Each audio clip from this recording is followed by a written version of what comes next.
Barka da zuwa tashar Fuskar Arewa domin samun zafafan labarai da dumudumin su a kan lokaci da ma sababbin bidiyon mu akan lokaci.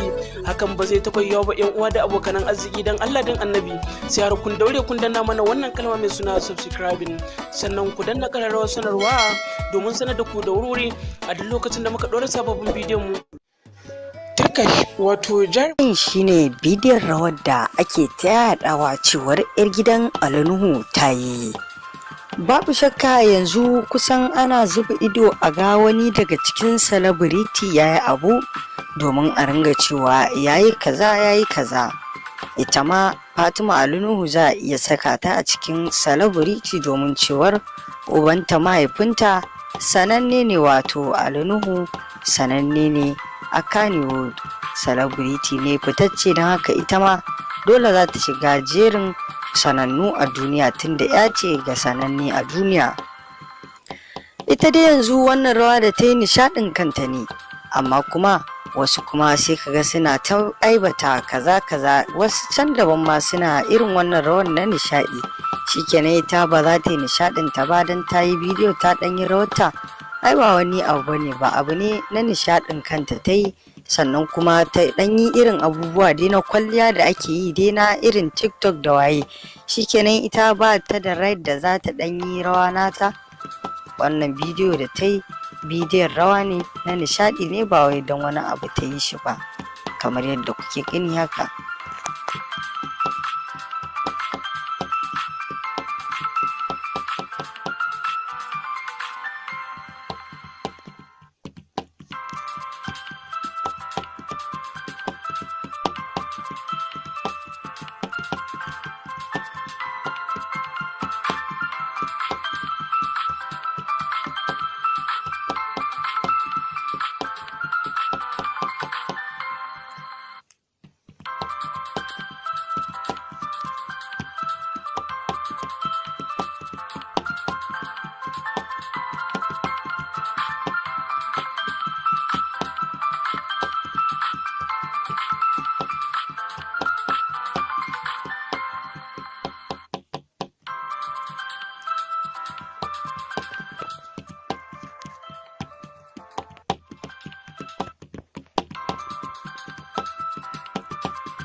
Shine bidiyon rawar da ake ta yadawa cewar 'yar gidan Ali Nuhu ta yi.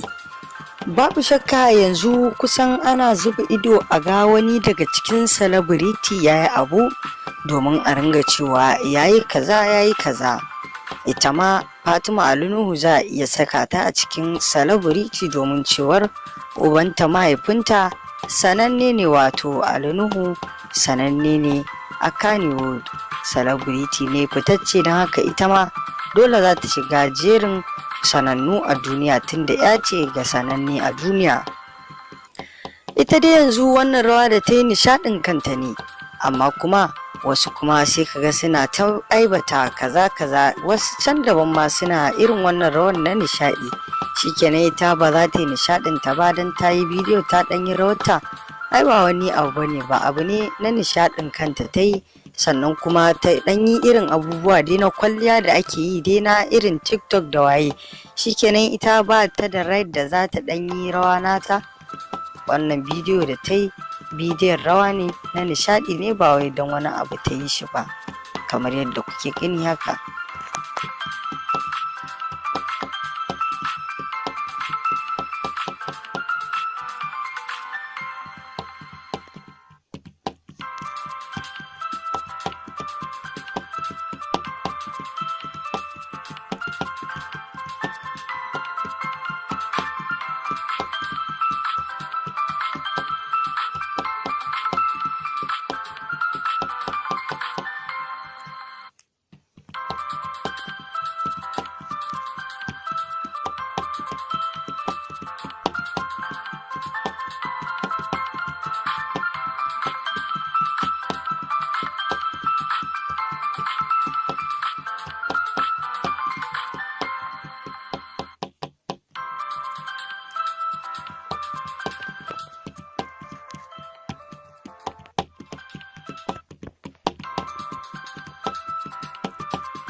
A jikinka na gani a waya an ce haka kwanta asibiti. Allah ya baka lafiya, Allah ya sa ka fara ne, Allah ya baka lafiya.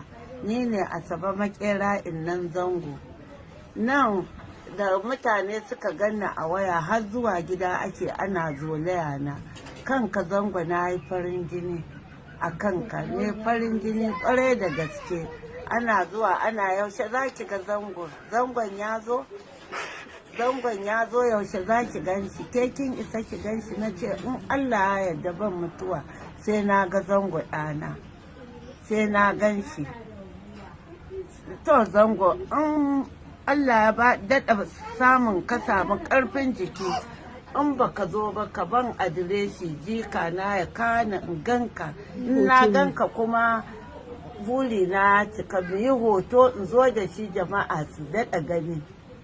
Don Allah don Annabi, ni dai ne alkawari sai na ganka Zango.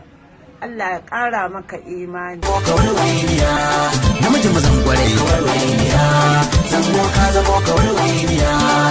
A daidai ina tafiya babu mai kula ni, saboda babu wanda ya same.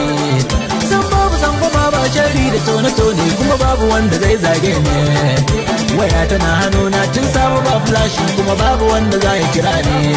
Amma yanzu na shigo sabon rayuwa, duniya ta samu san bani da damuwa. Ina hawa mota ta sabuwa, na yi aure ga gida na ga yanwa. Yan mata da yan maza na ta tuduwa, amma abin takaici yau zan ban da yanci, ta ko ina a babu sukuni.